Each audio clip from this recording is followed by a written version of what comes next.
시청자 여러분, 뉴스룸을 시작하겠습니다. 좀처럼 끝나지 않는 장마로 전국 곳곳에서 비 피해가 이어지고 있습니다.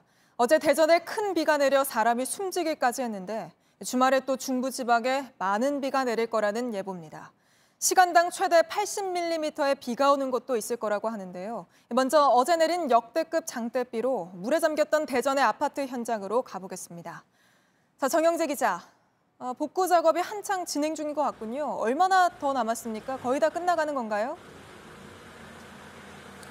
네, 오늘 주민들과 자원봉사자, 군인 등 300여 명이 투입이 돼서 집 안에 젖어 있는 가구들을 모두 밖으로 빼냈습니다. 집 앞쪽을 한번 보여드리면요. 이렇게 젖어 있는 박스 조각부터 이런 가구들이 한 대에 쌓여 있습니다. 이틀 전까지만 해도 멀쩡하게 사용하던 침대와 옷장, 그리고 냉장고들입니다. 쌓인 쓰레기들을 오늘 오전에 몇 차례 치웠는데도 아직 이렇게 골목 가운데에 군데군데 남아 있습니다.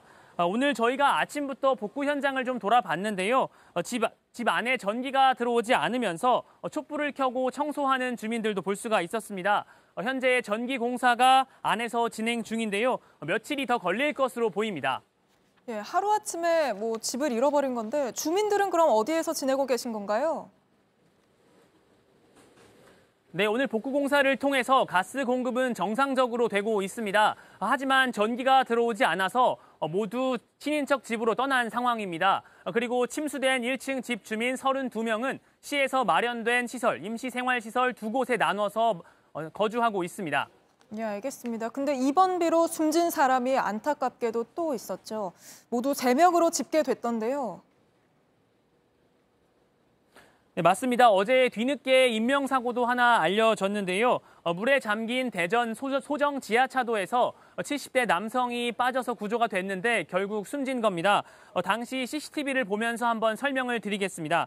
새벽 5시부터 물이 밀려오면서 20여 분 만에 지하차도에 물이 가득 차는 모습인데요. 이 남성은 비가 그친 오후 5시쯤 이 길을 지나려다 사고를 당한 것으로 보입니다.